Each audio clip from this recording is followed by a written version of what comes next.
This is the farmhouse where I grew up, where my father grew up, where my grandfather grew up, where my great-grandfather grew up. The main house was built in 1860. We got electricity in 1943 with the Rural Electrification Act. And now what I am doing is I'm removing the majority of the 1960 updates and reverting the era back to somewhere between 1920 and 1950. I'm going to show you each room in the order that I did them years ago. While I am no more of a carpenter or a designer than any member of my family has ever been, I'm doing it to suit me and my tastes.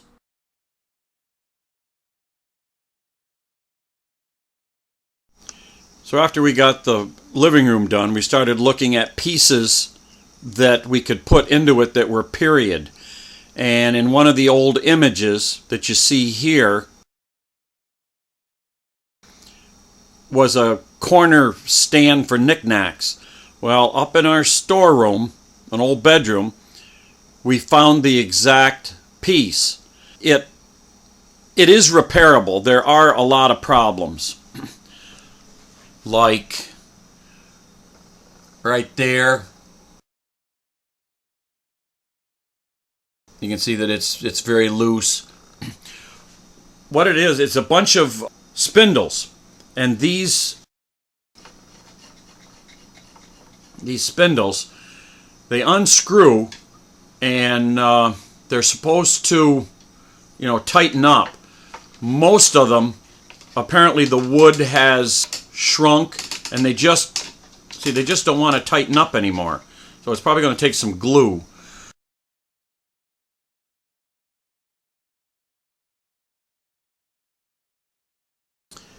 It's got another break right there. Let me come around here. Got a break right there, and of course the major one is down here. And if you go down under, there is a patch. However, you've got one screw in there. You got some screw holes along here, but there's no screw. And this isn't exactly doing anything. So that's probably going to have to be removed and something done to it. Because that was an old repair, because right along here is the dust from being up in the storeroom, and right here is some cracks. But I think it can be restored. It's just going to take a little bit of time. Okay, step one is to get the worst break fixed. So use the little Tight Bond Ultimate, and we've got the clamps, as you can see. The two clamps holding it down. The big clamp is pulling it together, and we'll let that dry, and that ought to fix the worst part.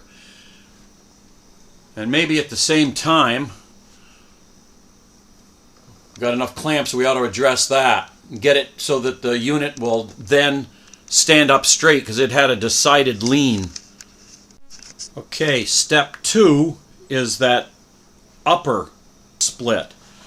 So you can see we did exactly the same thing. Two little clamps to keep it level, one big clamp to hold it.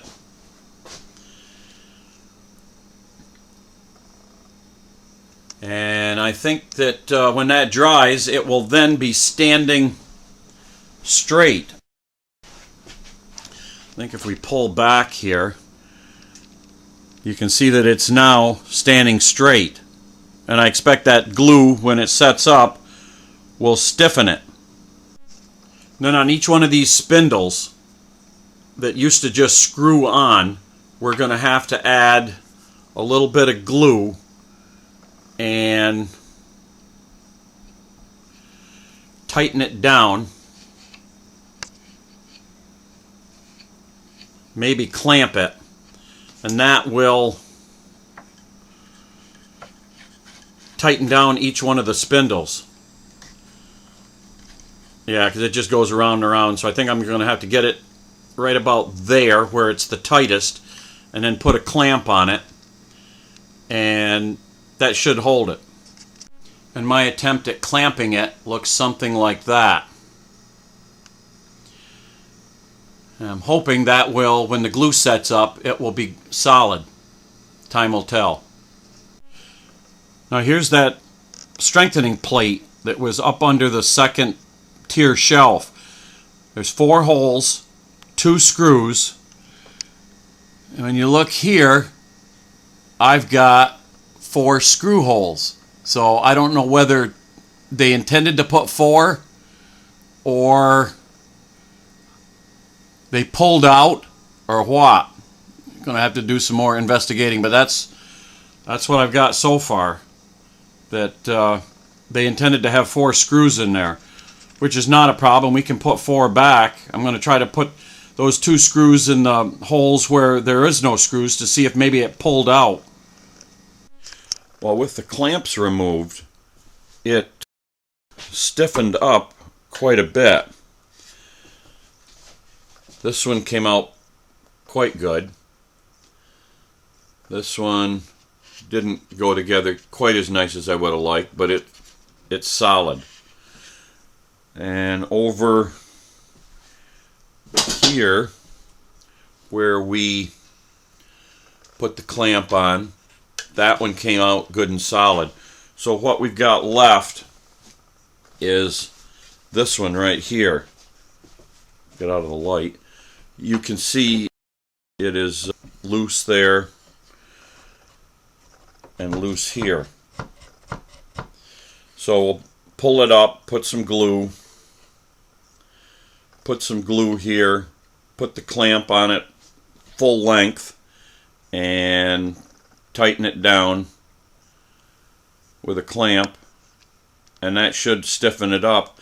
And then the absolute last thing to do will be this top piece.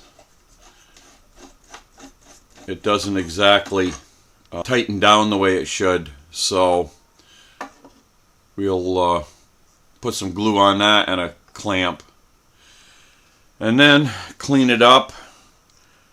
And the original finish looks pretty good, so we'll go from there. And here we've got the clamp for the top finial in place. It just grabs the edge there, and back here is the clamp for that finial, and the rest of it seems to be pretty good. I mean, we do have this crack here and there's a piece missing, but that is tight. So I don't know, got a crack there, got a crack there.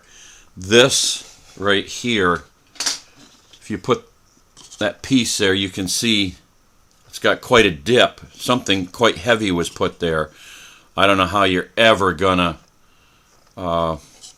fix that, but we'll let the glue dry, and then I believe it's going to be quite solid, and then we can clean it up, and I think it'll look quite nice. Okay, there it is. It is back straight again. All the glue is hardened, and I wiped most of the dust off it. So what I intend to do now is use Howard's Feed and Wax along with their triple or quad-aught steel wool and go over it and give it a good finish. Then it'll be ready to be a dust collector.